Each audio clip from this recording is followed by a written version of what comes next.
pessoal. Começando então mais um podcast.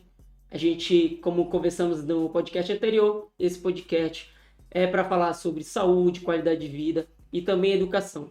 E hoje caiu um pouco de paraquedas aqui, veio visitar a gente, chegou de Manaus, minha amiga Bruna. Né, Bruna? Seja bem-vinda ao nosso podcast. Muito obrigada pelo convite. É um prazer estar aqui com vocês. Espero atender o anseio aí do público do nosso amigo William. Bom, pessoal, a nossa amiga Bruna é professora de educação física. Ela vai se apresentar agora, que tem muita coisa aí legal para a gente conversar, tá bom? Então, pessoal, assim como o William, eu também sou professora de educação física, sou especialista em educação especial e psicomotricidade. Por muito tempo trabalhei exclusivamente com educação especial, atendendo crianças e adolescentes deficientes dentro do ambiente escolar. Hoje trabalho como professora da rede pública estadual de ensino lá no estado do Amazonas, atendo não só os deficientes, mas como os alunos em geral. E também faço parte de um projeto de vôlei, projeto de iniciação ao vôlei, que é o projeto Unidos do Vôlei, que a sede é num bairro mais ou menos periférico da cidade, atende jovens, adolescentes, adultos, tanto do sexo masculino como do sexo feminino, né? É um projeto social sem fins lucrativos, não existe mensalidade, é um projeto feito para a comunidade que qualquer pessoa pode participar, né? A gente sabe que o esporte, como um todo, é um escape para uma sociedade que investe pouco em educação e em cidadania. Ainda mais nos dias atuais que nós temos, então esse projeto ele acaba sendo uma válvula de escape para muitos jovens e adolescentes. Legal, show de bola, hein? Então vamos começar primeiro como foi que a educação física apareceu na sua vida, né? Que aí a gente sempre quer saber como começou. Aí fica, será que foi através do esporte? Foi algo diferente? Como foi que apareceu assim na tua vida? A educação física apareceu na minha vida desde os 7 anos, quando eu comecei a praticar handball, Legal. né? Comecei a treinar handball, em escolinha de base com 7 anos de idade. Aos 14 me mudei para Manaus para estudar, para trabalhar. Dei uma parada um pouco no esporte. Quando eu fui fazer vestibular, como eu não podia, na época, parar de trabalhar, então eu tive que deixar o esporte um pouco de lado, fui fazer faculdade em outra área, mas o esporte nunca saiu de mim, Puxou né? de volta. É, aquele amor pelos esportes, na verdade, né? Futebol, handebol, vôlei, queimada, enfim, inúmeros esportes me puxou de volta, né? Aí depois de um tempo que eu já estava mais estruturada, mais estabilizada, eu falei, não, agora eu vou para educação física. Sim, Foi quando eu comecei a cursar a faculdade de educação física, voltei para o esporte, voltei a jogar na universidade, pela universidade, legal. e foi quando eu comecei também a treinar, jogava vôlei, jogava por jogar, né? Brincava, né? Brincava, Brincava. brincava, Brincava de mas vôlei. aí depois eu comecei a treinar mesmo, né, para competição. Hoje faço parte desse projeto, não só como integrante do projeto, mas também como integrante do time adulto feminino que defende o projeto nos campeonatos amazonenses quando aparece. Então a educação física veio desde lá dos 7 anos, mas ela também teve um outro cunho para esse lado mais da educação especial por conta do meu sobrinho Levi, que é Uhum. autista, e a gente encontrou muitas barreiras quando nós fomos atrás de esportes para ele, né? A gente sabe que as crianças deficientes elas precisam desse acompanhamento específico, né, multidisciplinar, e a Sim, educação muito física interessante. faz parte da equipe multidisciplinar. Então, na época que ele era criança, hoje ele já está com 14 anos, nós encontramos muitas portas fechadas, né? Por ele ter o TEA, que é o autismo, né? E Uhum. também TDAH, e a hiperatividade dele era muito maior, é muito maior que o autismo em si, as pessoas não sabiam lidar com ele, as pessoas não sabiam como conduzi-lo, né? As pessoas... Infelizmente a gente tem essa carência, né, na nossa. Muito, Porque infelizmente o muito. pessoal pensa que a área de educação física é só o fitness, né? Todo mundo vai por fitness, mas a gente tem aquela base toda, tem a educação física Exatamente. escolar. E puxando nessa situação, a gente tem essa carência de profissionais formados, capacitados para atender esse público especial que precisa de um cuidado diferenciado, né? Sim, com certeza, porque quando você está na educação física escolar, ou você está numa equipe multidisciplinar, você não olha só para aquela pessoa que é neurotípica, né? Que é Sim. anormal. Você precisa olhar para aquela pessoa que tem uma diferença, né? Que tem uma especificidade diferente. O autista, aquela criança que tem síndrome de Down, aquela criança que tem TDAH, aquela criança que tem uma síndrome de Williams, aquela criança que tem paralisia cerebral, por exemplo. Então você precisa se planejar, se programar e se especializar para você atender todo tipo de público. E é bem interessante isso, porque o profissional de educação física é muito importante ele se especializar nisso. Que a gente tem esse relato, não sei se já aconteceu com você, de os pais não saberem que o filho tem a síndrome e o professor olhar com um olhar diferente, falar, opa, isso aqui já não é tão natural, ele tá agindo assim, ele ser assim. Então vamos investigar, vamos atrás. Ele acaba descobrindo e passar para os pais, olha, seu filho é assim, assim. Porque às vezes o pai não tem esse conhecimento, que é o que Sim. faz a diferença do profissional ter essa visão, né? O profissional capacitado, né? Isso. Quando eu estava ainda na graduação, eu sempre busquei trabalhar os projetos na educação infantil. Por quê? Se você for pegar os projetos políticos pedagógicos das redes municipais, né? Tô falando isso no geral, Uhum. eles dão mais prioridade para a educação física escolar a partir do quinto ano. Verdade. Muitas escolas, né, na educação básica inicial, que é a educação infantil, ali no pré-escolar até o quinto ano, os professores de sala de aula, como a gente diz, os professores regentes, que são formados muitas vezes em pedagogia, eles que são responsáveis pela educação Pela educação física. E física. quando essa criança chega pra gente ali no ensino fundamental, ela chega cheia de deficiência. Por quê? Porque a sua psicomotricidade não foi trabalhada de forma adequada. Sua coordenação motora não foi trabalhada de forma adequada, a sua atenção, o seu senso de coletividade muitas vezes não foi trabalhado de forma adequada. Então, quando quiseram tirar ali a educação física da grade Uhum, curricular, sim, né, que mexeu com muita gente, com como você falou no certeza. início, tem gente que acha que educação física é só área fitness. Eu sou profissional de educação física, mas eu não tenho medo de dizer que eu estudei para atuar diretamente na educação e não na área fitness, Uhum, né? sim, Posso atuar? Com com certeza, certeza. porque eu tenho capacidade para isso, Uhum. mas eu gosto da área da educação, É porque o pessoal pensa que educação física só tem um norte aqui, né? Mas é que um é só leque, é academia, um leque, é né? um leque. Você tem várias oportunidades. Já trabalhei em clínica, então você pode trabalhar em escola, em clínica, em vários lugares e também no fitness. Sim, O sim. pessoal foca só no fitness, mas é também no fitness. Então, é muito importante porque muita gente não sabe que a educação física escolar, por isso que teve aquela briga para não tirar a educação física, porque já é sabido que a educação física ela melhora muito o aprendizado do aluno numa aula teórica, que o pessoal não tem esse conhecimento, né? Sim, sim. E as pessoas acham, ainda tem aquele pensamento retrógrado, que a educação física escolar é só você dar a bola para o menino numa quadra para ele jogar futebol. E não é, né? A gente tem teoria, Verdade. né? Nós, na faculdade, a gente não pega uma bola e vai para a E vai para a quadra. quadra. A gente passa 4 anos estudando, a gente estuda teoria e prática. E na Sim. escola é a mesma coisa. Para eu falar sobre as técnicas do futebol para o meu aluno, eu tenho que falar da história do futebol, onde surgiu, como surgiu, em Vai que falar da circunstância. dança, da história do movimento, Uhum. do corpo humano.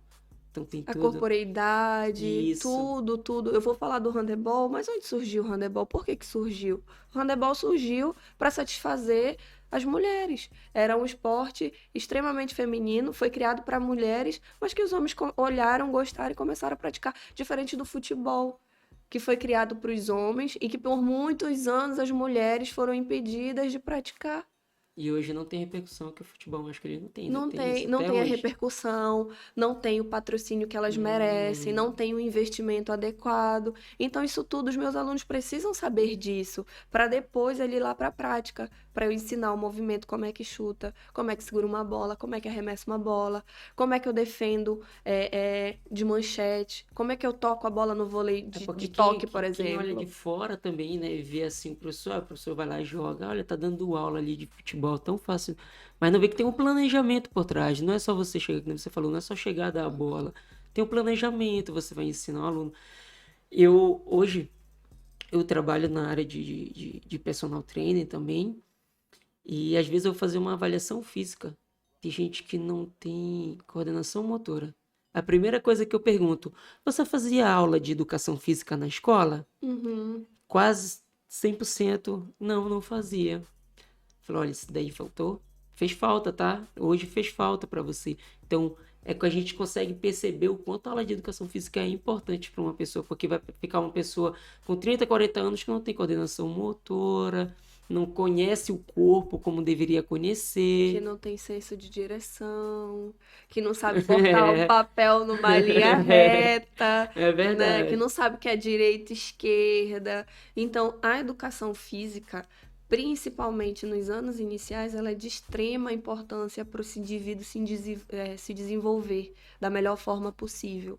Porque, como você falou, se você não tem, lá na frente vai te fazer falta. Sim. E é nessa hora que faz falta.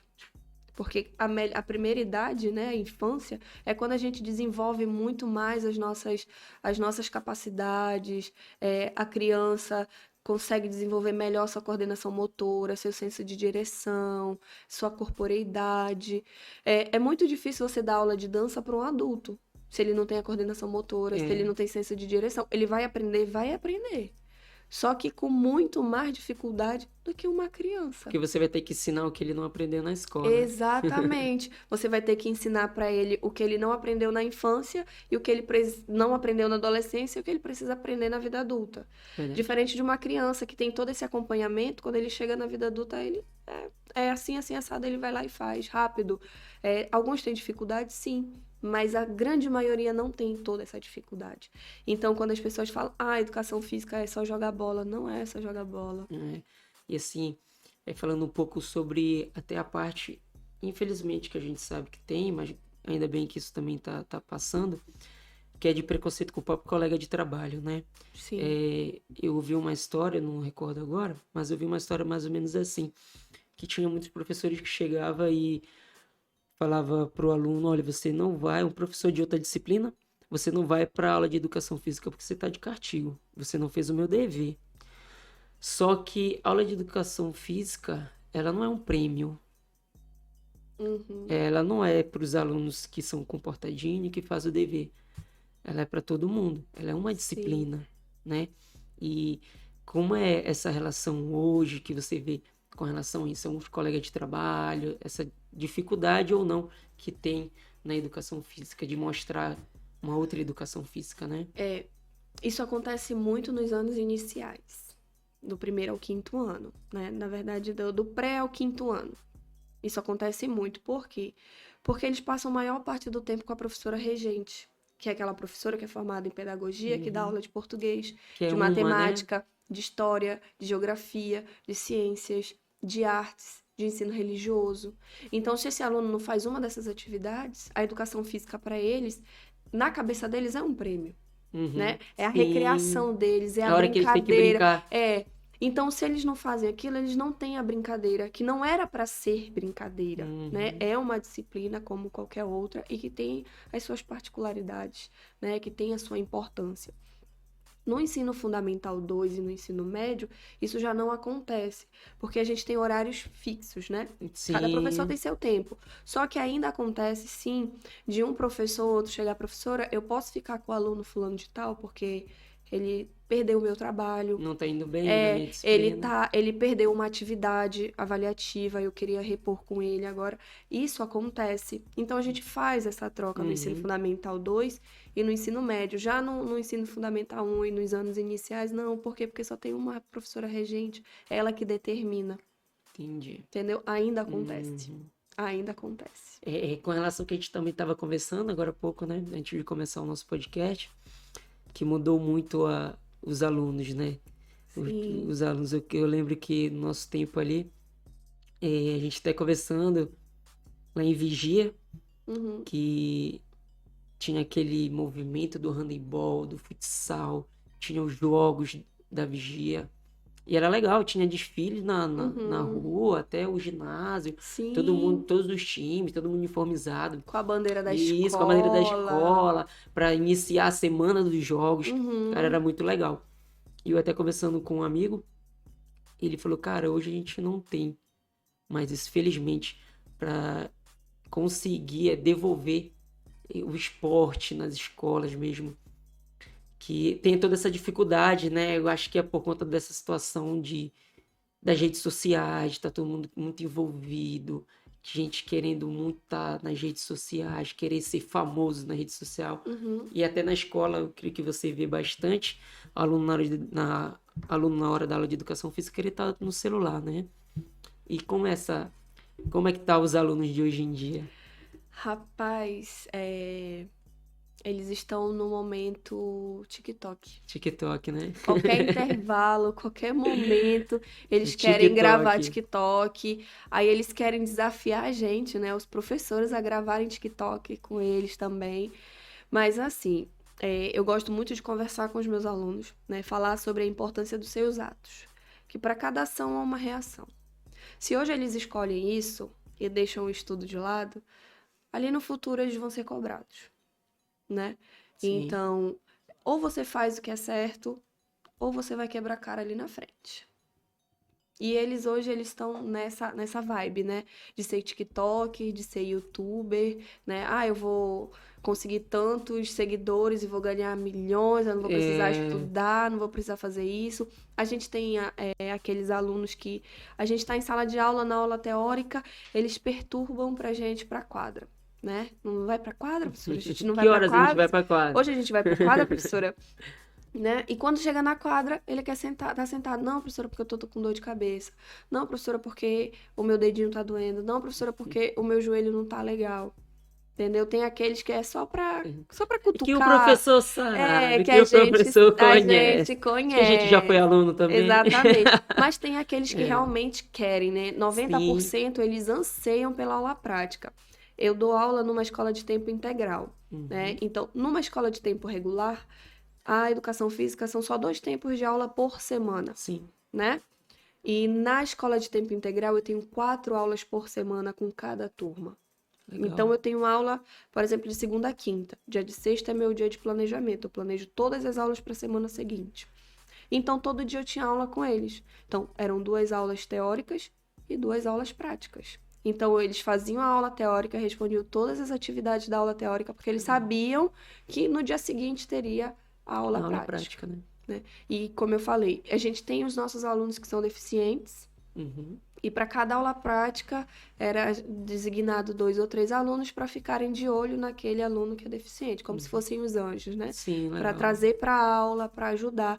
Claro que os nossos, os que eu atendo hoje, eles não são tão, eles não necessitam de tanta, São dependentes, né? sim, Não são eles não tão têm dependentes, tantas né? comorbidades como os Sim. outros que eu já atendi. Por exemplo, um aluno com paralisia cerebral cadeirante, que a gente tinha que amarrar um cinto na cintura meu e dele para que ele pudesse andar um pouquinho, não era nem correr, era andar. E quando queria correr, Entendi. era em cima do nosso pé e a gente ali para Uhum. ele chutar a bola, para se sentir pertencente àquela turma. Sim. Então, os nossos hoje, eles são totalmente independentes, Uhum. né? Mas é sempre bom estar de olho, é sempre bom estar ali por perto, para que até os outros não pratiquem bullying com eles, Sim, sim, com né? E certeza. eles, por serem diferentes, eles sempre vão ser alvo de bullying. Com certeza. Sempre. E tem até aquela situação que também a gente comentou de ter essa preocupação do professor na escola olhar para o aluno, porque tem aluno que pode estar com depressão, o professor consegue perceber o aluno que está passando por algum problema, e muitas das vezes o professor não é só aquele professor que vai dar aula normal, ele às vezes ele tem que puxar e ser um ouvido pro aluno, né? Foi o que a gente conversou ali. Sim, a gente sempre conversa na sala dos professores e os meus amigos que a gente, além de professor, a gente é psicólogo. A gente não fez faculdade de psicologia, mas a gente acaba sendo. Por quê? Porque muitas vezes esses alunos, sobretudo os adolescentes, né? Eu dou aula para oitavo ano, é ali 13, 14, 15 anos, né? Uma fase de começar a É aquela namorar, fase de paquerar começar a ali, namorar, de começar a descobrir a sua sexualidade, de começar a sua fase de e autoaceitação, né? começar também a ter terminar um namorinho e se sentir Se sentir terrível. horrível, sim, rejeitado, enfim. Sim. Então, às vezes, eles não conseguem ter ouvidos dentro de casa. Muitas vezes por não terem abertura para falar e Uhum. algumas vezes por eles terem vergonha de falar com seus Sim. pais, né, seus parentes. Então, eles acabam recorrendo a gente. Então, professora, a gente pode conversar? Olha, eu tô tendo problema com a minha avó, assim, assado. Professora, eu terminei com a minha namorada. Eu não quero mais vir pra Uhum. escola. É verdade. Professora, eu tô gostando do menino, mas ele gosta de outra menina. E agora, o que é que eu faço? Entendeu? Professora, eu vejo meu pai machucando a minha mãe. Como é que eu vou proceder? Entendeu? Então, às vezes, são questões bobas, mas às vezes são questões mais profundas, né? Sim.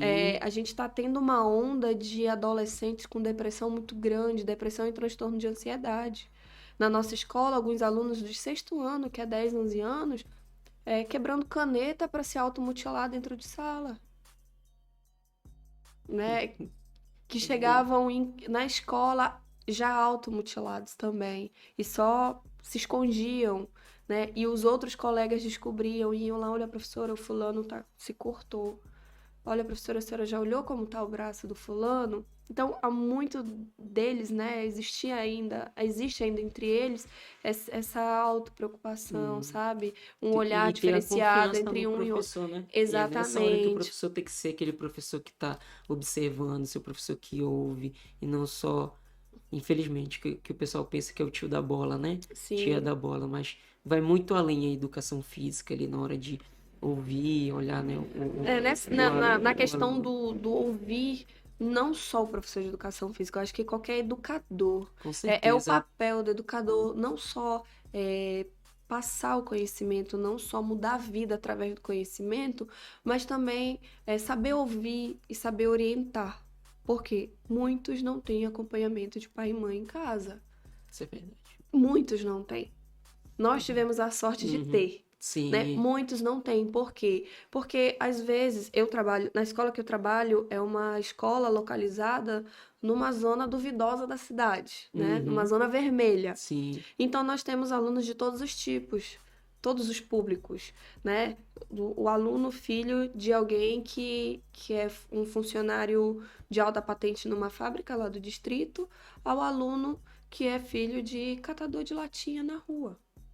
Entendeu? Então a gente tem que saber lidar com essas realidades. Eu não posso te tratar, você é filho do presidente. Eu não Hum. posso te tratar diferente da filha da servente, só porque você é filho do presidente. Sim, A com gente ainda vê certeza. isso, a gente vê, só que não pode partir da gente. Nós, educadores, a gente não pode fazer essa distinção. A gente tem que tratar todo mundo E é importante também igual. o profissional ter uma visão até dos próprios alunos estarem se confrontando com relação a isso, né? Sim, Falei, a gente é de um. A gente tá bem e vocês não, vocês já são de uma outra classe, então o professor tem que chegar a apaziguar. Falei, não, ei, todo mundo aqui é igual, né? exatamente, né? Tem Não é toda porque, essa visão. eu tenho um iPhone porque meu pai tem condição de ter um É. iPhone. Você tem o quê? Você tem um Samsung aí que é ultrapassado, Sim, né? com Então, isso certeza. também influenciar, porque o fulano tem isso, eu também quero. Aí já cobra do pai e da mãe. Por que que o pai e a mãe não ganham tanto quanto o pai do outro para dar um iPhone para ele, por exemplo? Para Uhum. dar um tênis da Nike, da moda, aquele que muda de cor, É verdade. entendeu? Então tem tudo isso. E a gente, enquanto educador, a gente tem que ter essa sensibilidade de olhar para essas coisas e saber apaziguar. Né? Não é passar a mão na cabeça, é falar com firmeza mas também estender a mão. Eu gosto muito de usar uma frase com os meus alunos, que é uma frase de Dom Bosco. Eu sou católica, Uhum, praticante e sim. tal. E Dom Bosco dizia que a gente tinha que ter a firmeza de pai e a ternura de mãe. Legal. E nós, Uhum. educadores, temos que ter isso. A Legal. firmeza de um pai na hora de chamar atenção, na hora de cobrar, mas a ternura da mãe na hora de ensinar, na hora de dar colo, porque eles precisam disso também. Nós precisamos, que Sim, já com somos adultos, a gente ainda certeza. precisa. Imagine eles que estão ali naquela fase do autoconhecimento, estão se descobrindo ainda. Sim, muito importante. Tu tocou com relação ao assunto de pai e mãe, né? É, eu queria perguntar, fazer uma pergunta aqui, com relação a gente vê hoje em dia, infelizmente, Tem até a gente vê na internet, algumas figurinhas que o pessoal coloca, algumas postagens do pai antigamente, do pai hoje em dia, né? Antigamente o pai, quando o aluno tirava uma nota vermelha, o pai chegava e brigava com o aluno, com o filho, né? Porque ele tinha tirado aquela nota vermelha. E hoje em dia o pai, infelizmente, vai lá com o professor e briga com o professor porque o filho dele tirou nota vermelha. É verdade? É, Como é que tá essa situação aí nas escolas? é verdade. Porque muitas vezes os alunos escondem dos pais aquilo que eles são na escola, Uhum, né? Muitas vezes eles fazem provas, tiram notas baixas e eles escondem dos pais. E quando os pais vão receber o boletim na escola, aí eles vão com fogo nas ventas, né? né? Soltando fogo pelas ventas, porque que o menino tá desse Porque o jeito, filho fez tudo porque o certinho e tirou filho nota entregou vermelha. tudo. Teve uma situação que um pai chegou na secretaria para receber nota, agora final do ano, né? Uhum, Nota da filha, porque o professor de uma determinada matéria tinha dito para ela naquele dia que ela estava de recuperação e a filha não sabia. E assim nós perguntamos, pai, nós voltamos para o ensino presencial em junho, nós estamos em dezembro, 6 meses se passaram. Quantas vezes o senhor veio à escola para saber como que a sua filha estava? como seria o retorno da aula, Né? né? Quantas vezes o senhor veio à escola saber se a sua filha estava entregando todas as atividades? Uhum. A escola está de segunda a sexta, das 7 às 17 horas, de portas abertas para receber os pais. O senhor veio quantas vezes? Nenhuma. Como é que o senhor quer cobrar do professor agora? A sua filha sabia que ela estava, você não sabia? Perguntando para a aluna. Sim. Eu tirei nota vermelha. Você falou para o seu pai? Não, tia. Pai, como é que o senhor quer ir lá dizer, como o senhor falou que ia dizer desaforos para o professor, se o senhor não sabe qual é o real comportamento da sua filha? Outros professores estavam na secretaria e relataram para ele o comportamento dela em sala, a falta de comprometimento. Sim. Aconteceu uma comigo. Educação física geralmente não fica aluno de recuperação. Uhum. Quando fica, é aquele aluno que não quer saber nada com a história do Brasil. É verdade. Né? É aquele aluno Que faltoso, é faltou. aquele aluno que não entrega atividade, é aquele aluno que dorme na sala de aula. E Sim. a irmã desse cidadão foi pegar as notas dele e ele ficou de recuperação com alguns professores, inclusive comigo. Uhum. Aí passou de mesa em mesa para pegar a nota. Aí ela na pergunta teve a audácia de perguntar quem era o imbecil que ficava de recuperação em educação física. Ai, meu Aí eu Deus. sorri muito sarcasticamente, olhei para ela, o seu irmão é um deles. Aí ela baixou a bola. Aí eu fui mostrar o meu caderno de anotações. Olha aqui, ó, o tanto de atividade que foi recolhido e o tanto de atividade que não foi Entregue entregue. Olha aqui as avaliações que ele não fez, as as avaliações que ele pautas. fez. Olha aqui o número de faltas do seu irmão. Seu irmão fugia de mim na sala de aula para não entregar atividade. Caramba. E ela ainda perguntou: o que que a gente pode fazer, professor? Ele pode vir fazer a prova de recuperação. Sim, com Ele vai estudar o certeza. assunto tal e o assunto tal, a prova é amanhã, são tantas questões, ele pode trazer o material dele para consultar, não tem problema nenhum, desde que ele esteja aqui. Excelente. Mas é isso mesmo, né? Mudou muito, assim, com relação aos pais, né? Infelizmente, afrontar o professor. E é importante todo mundo saber, e fica até uma dica, um conselho, não sei como é que você vai interpretar. Converse com seu filho, converse com ele. Procure saber como o seu filho é na escola, porque com certeza, na maioria das vezes, ele não é a mesma pessoa na sua casa e na escola, tá? Então, seu filho recuperou, ficou independência, sei lá, teve algum problema, procure saber como é o seu filho. Antes de chegar e chamar o professor para brigar com o professor, que não precisa nem chegar a esse ponto, converse com seu filho. Tá, ele falou que tá tudo bem, que fez tudo certinho, tem algo estranho, tem algo errado. Então vai lá, conversa com os professores, conversa com o diretor. A escola fica disponível, como a Bruna acabou de falar, a escola fica disponível para você ir lá. E é uma forma até de você saber como é que tá o seu filho, seu desempenho, porque tem uma outra situação, Bruna, que eu vejo muito é que os pais colocam 100% de responsabilidade na escola para educar o filho, Sim. né? Fala, não, o meu filho é assim porque na escola eles não ensinam disciplina. Acontece muito. Não é verdade? Com Chega lá e certeza. deixa toda a responsabilidade com a escola, sendo que a família tem a boa parte na educação da criança. Às vezes, na maioria das vezes, o filho só reflete o que o pai e a mãe é dentro de casa. Se a criança chama muito palavrão, possivelmente lá na casa dele é o que ele ouve o dia todo. Como ele trata o amiguinho dele, é como o pai trata a mãe ou como a mãe trata o pai. Ou Então, como ele é ou tratado. como ele é tratado. Exatamente. Então, ainda tem muito disso também, né? A educação vem de casa, Sim, né? Eu tenho que ensinar meu filho a dar bom dia, boa tarde, boa noite. Com licença, por favor, muito obrigada. Básico. E respeitar as pessoas mais velhas, né? Saber falar, saber ouvir. Isso é educação. Isso vem de sim. casa. Eu aprendo na rua, aprendo, mas de Uhum. uma forma mais dolorosa. É o Sim. que está acontecendo com a maioria dos nossos alunos. Porque são pessoas que não sabem falar nem o português bem dizido, Bem como, dizido como a como gente diz fala, né? Caboclo, né? Professora, nós vai. Não, gente, nós não vai. Nós não vai pra canto nenhum. Nós não vai. A gente vamos. Esse agente aí trabalha na Interpol, na Polícia É, Federal. Onde é que ele é onde que trabalha? ele trabalha. Né? Então, são coisas básicas. Verdade. Claro que a gente sabe que tem família que é humilde, que os pais não estudaram e que eles precisam da nossa ajuda. E que muitas das vezes eu até observo é, que essas famílias que não tiveram uma educação escolar, não nem terminaram o ensino fundamental, enfim, é o que mais incentiva os filhos a Sim, estudarem, porque eles conseguem ver a dificuldade que eles que eles passaram. passaram, né? Eu tiro muito assim em casa. A minha mãe tem problema de audição e ela estuda até a terceira série, porque ela nunca conseguiu ouvir a professora ditando. Então tinha muito, né? Antigamente era mais Era assim e tal, ditado. era muito ditado. E a professora não conseguia perceber isso nela. Então ela sempre reprovava, reprovava, recuperava.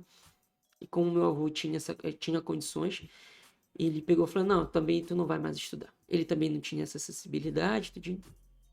E ela cresceu com isso e viu a dificuldade que ela teve, que ela tem hoje, e sempre passou pra gente.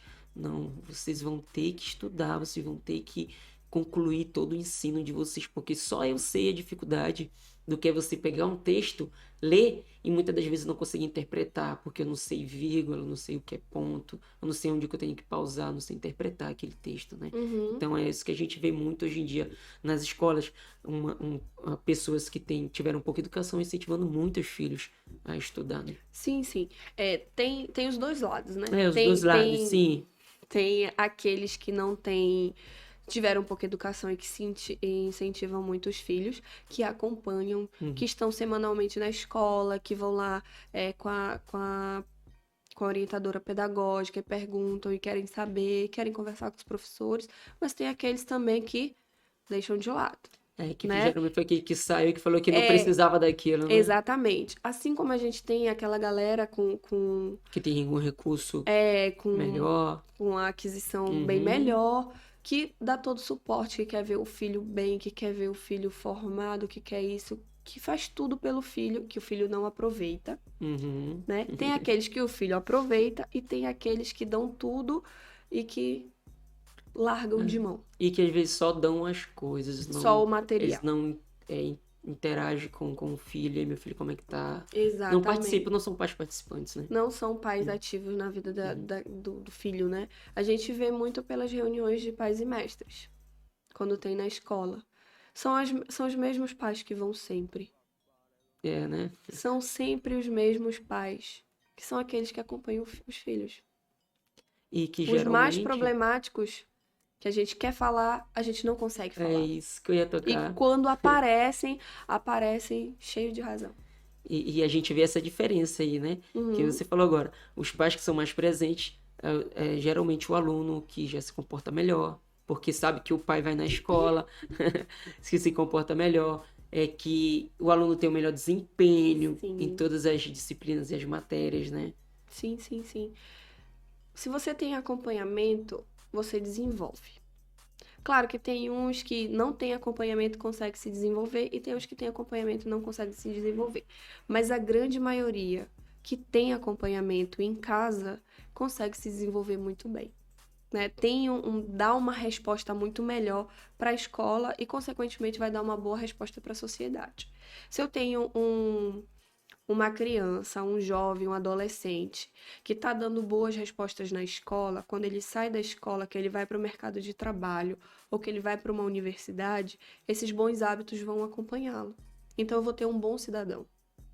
Sim. Né? Vou ter aquele cidadão que está preocupado com o futuro do país, aquele cidadão que está preocupado com as políticas públicas da sua Que ele cidade, participa, né, aquele da cidadão sociedade, ele é um participante ativo ali. exatamente que se preocupa não só com ele, mas com o seu próximo também. Então, isso tudo, como educador, a gente também tem que incutir nos nossos estudantes, né? É o senso crítico. Isso, é porque assim, tem muita gente que tem medo de falar com relação à política, por Sim, exemplo, então.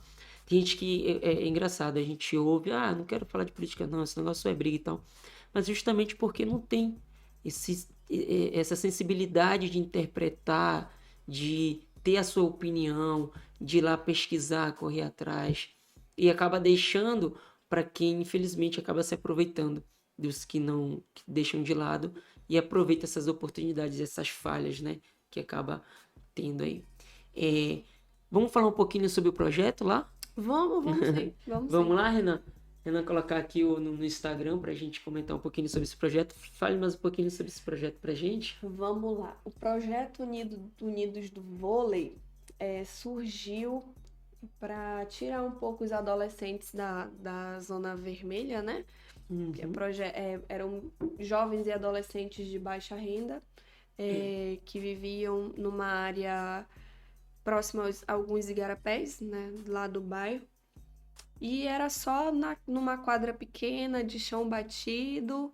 Eram poucos adolescentes que participavam, e depois o projeto foi ganhando proporções maiores. Conseguiu aí fechar uma parceria com a Federação Amazonense de Vôlei, e a Legal. federação ela doou material como rede, bola para o projeto. E hoje, no início do ano passado, o projeto contou com mais de 150 inscritos entre homens e mulheres, Legal. tanto Muito importante. no infantil, que a gente diz, quanto no adulto. E o projeto, ele não só tem a parte de iniciação, mas ele também tem o intermediário um pouco avançado, né? Tem times, tanto do masculino como feminino, infantil e juvenil e adulto. Infantil não, perdão, juvenil e adulto, que sempre vão, sempre que tem a oportunidade, né, de participar de campeonatos, esses times, eles representam o projeto. Legal. Então, há pouco tempo estava tendo o Campeonato Amazonense de Vôlei e o projeto estava sendo representado pelo time masculino juvenil, Uhum. né? E das meninas, o último título que as meninas do time adulto trouxeram para o projeto foi a Supercopa da cidade de Manacapuru, onde as meninas foram campeãs, e eu estava lá como jogadora desse campeonato. Legal, legal. Pra quem não sabe, né? Joga Para quem não também. sabe, eu arranho No no vôlei. vôlei. Mas os meninos, eles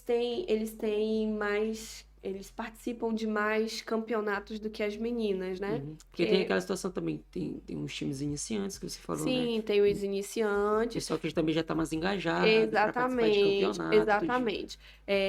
As turmas, elas são separadas, né? Uhum. Por idades e pelo nível. Meninas de 15, 16, 17 iniciantes treina num dia no horário específico. Quem já não é mais iniciante já treina no outro dia no horário específico. Da mesma forma, os meninos. Nesse ano de 2021, nós tivemos mais meninos inscritos do que meninas. Então, eram, por exemplo, 4 turmas de iniciantes e 2 turmas de avançado, por exemplo. Entendi. Era muita gente. Para 2022, a gente espera que esse número Cresça. continue ou cresça, né? Porque a gente Sim. está buscando parcerias lá. Quem coordena o projeto é o professor Marcelo, que também é profissional da área de educação, da educação física, faz parte da Federação Amazonense, ele trabalha diretamente na Vila Olímpica de Manaus, então a gente tem aí esses caminhos, Legal. né? Não é só ele que coordena, como eu falei, esse projeto surgiu numa zona vermelha da cidade para tirar os meninos ali da rua, então tem outras pessoas ali por trás também, não são profissionais da área de educação física, mas são profissionais que ajudam Uhum. muito, né? E a Que gente forma tem ali também uma equipe Sim, multidisciplinar, sim, a né? gente sempre tem torneios internos, né, que é Uhum. para movimentar, e toda vez que os times vão jogar em campeonatos, a gente promove eventos, torneios, rifas, a gente pede patrocínio, às vezes a gente consegue, outras vezes a gente não consegue, mas a gente dá o jeito. É, Aquele que pode se patrocinar, se é. patrocina. Aqueles que não podem, o projeto inteiro faz promoções. Olha, arrecadou tanto. Uhum. Isso aqui é para o time, é para os meninos e para as meninas, para aqueles que não podem pagar o seu uniforme, por exemplo. Porque nem todo mundo trabalha, Uhum. né? E às vezes dependem dos pais e esses pais só recebem um salário mínimo. Tanto que o projeto tem esse objetivo, né? É um, Justamente é um pegar projeto um social. público, né? Que infelizmente tem que às vezes até trabalhar muito cedo para ajudar os pais ali, não Sim, tem essa oportunidade de participar né, de sim. um time de vôlei. E, cara, é um projeto muito legal, assim, todo projeto que tem esse voltado a projeto social, né? Eu acho muito legal porque quem tá trabalhando, quem tá na frente, tá trabalhando com amor, cara. Porque, para quem não sabe, trabalhar com projeto social é, tem muita dificuldade.